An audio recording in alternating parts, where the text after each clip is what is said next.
Nokia's Geoff Dennis. When it comes to digital transformation and cloud deployments, everyone could do with some assistance. Here are two companies explaining how they had a helping hand to achieve success. Nokia Finnish firm Nokia is in the midst of a huge overhaul, which if all goes to plan, will see the business morph from the mobile handset maker to network infrastructure and health tech success story. To achieve this reinvention, the firm has had to make several brave moves, shedding its ear maps and mobile phone divisions, and buying digital health specialist withings. But none so dramatic as shelling out €16 billion on French telecoms equipment company Alcatel-Lucent, one of Nokia's biggest competitors, in a move designed to boost its development of 5G networks. The merger closed in 2016, leaving Nokia with over 100,000 employees, offices in 100-plus countries and annual revenues of around €23 billion. At the same time, Nokia was taking another landmark decision, to invest in Salesforce Sales Cloud, as Geoff Dennis, Director Sales. That was quite distracting. We had to put a lot of time and effort learning to meet new people, new ways of doing sales, new processes, new policy. Trying to work out where we wanted to be. And of course we had to sort out the tooling as well. At the time, Dennis had no experience of Salesforce, as Nokia had been an SAP user for years. But rather than going down a gentle migration route of small pilots or letting staff pick the features they wanted, Nokia decided to adopt a more radical approach to the Sales Cloud rollout. We've made some challenging decisions.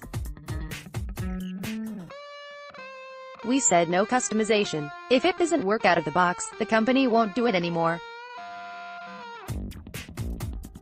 That's 120,000 people selling in every country around the world, from the Tier 1 communications advisors to the guy who just wants an optical switch.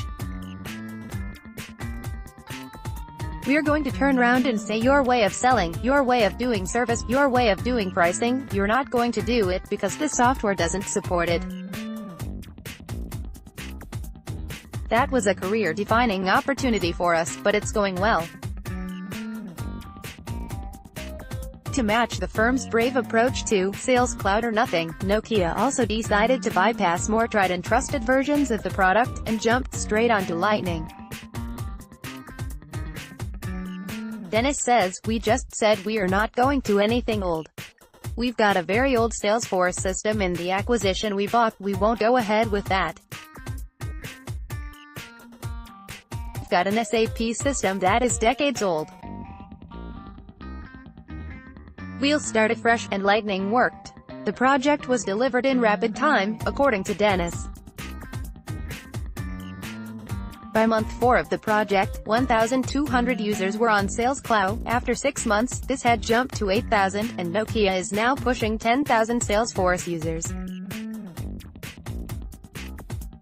Dennis puts part of the success down to a ton of face-to-face training, with his business colleagues flying around the world to inform staff of the plans.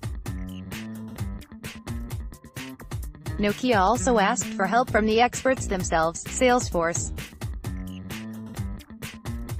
When he was sat in the audience at World Tour London 2 years ago, having just made the decision to buy Sales Cloud, Dennis admits he spent quite a bit of time panicking, before getting subsumed by the task of integrating the newly acquired Alcatel-Lucent. Once that was underway, he interviewed a few program architects from Salesforce to help with the Sales Cloud implementation, and very quickly found his guy. "He's been at my desk from the beginning. He will never, no, he will leave our side.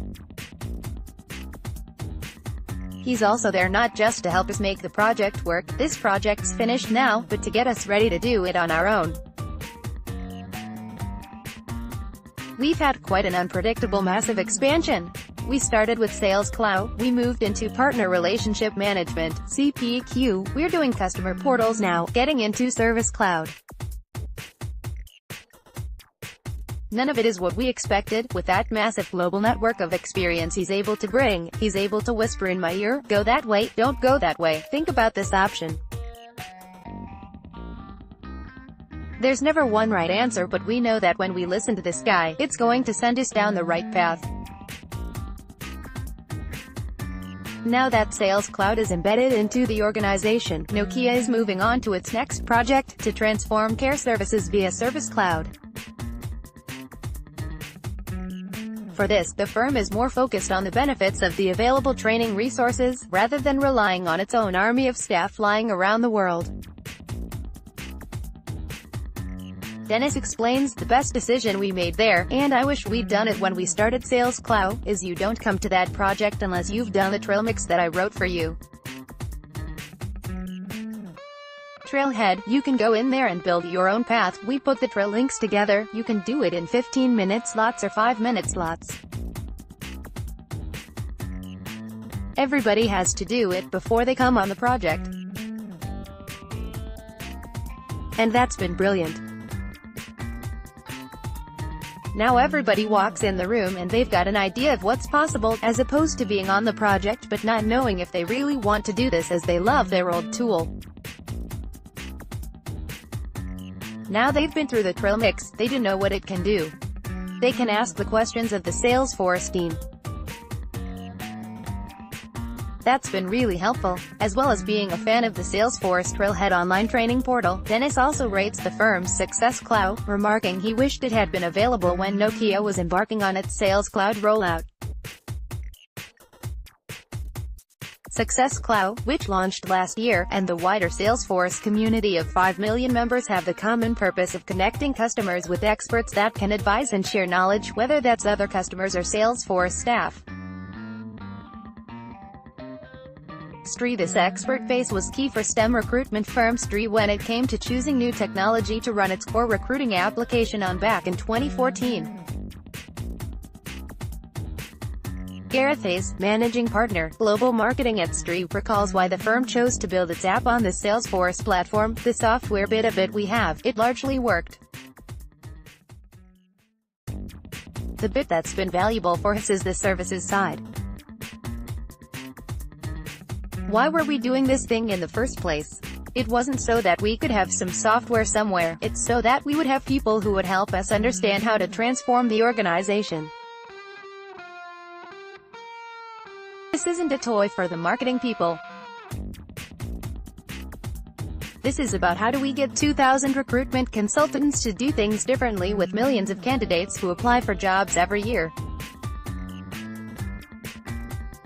It's partnering with the guys in the Success Group at Salesforce to help us reimagine how you would do recruitment for the 21st century in a way that turns it into an efficient, scalable, customer-friendly organization. The most recent venture for SThree is a GDPR project that went live 2 weeks ago, aiming to learn more about candidates to give them a better experience. Hayes says, it also makes our business more efficient, so we don't have 2,000 people constantly on the phone trying to ask for the same set of information. For the firm, this is just another step in its transformation project rather than the end goal. Hayes explains, it's only the beginning of the journey. Rethinking what recruitment is going to look like in the 21st century is never going to end. Expectations keep rising. Our customers are the people who've just come out of a restaurant or coffee shop or got off the plane where they've had a great service experience. We need to set our standard against that. The challenge for us is to keep looking up and out, not down and in.